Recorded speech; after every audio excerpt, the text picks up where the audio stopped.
একসময়ের তুমুল জনপ্রিয় অভিনেতা ছিলেন চিত্রনায়ক শাকিল খান, কিন্তু মাঝখানে চলচ্চিত্রে অশ্লীলতা ঢুকে গেলে হঠাৎ করেই বিদায় নেন এই তারকা অভিনেতা।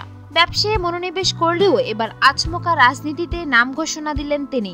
বহুদিন ধরে বাংলা সিনেমার অনুপস্থিত এই মন তোমাকে দিলাম খ্যাত তারকা অভিনেতা শাকিল খান চলচ্চিত্রের কোনো অনুষ্ঠানেও কম দেখা মিলে তার।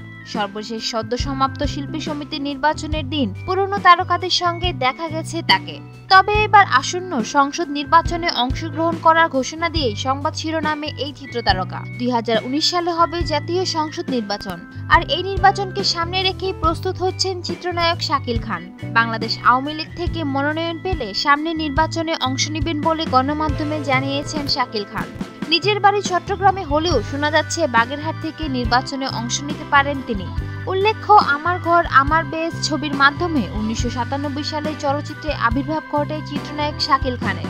বর্তমানে তিনি ব্যবসার কাজে নিয়োজিত রয়েছেন।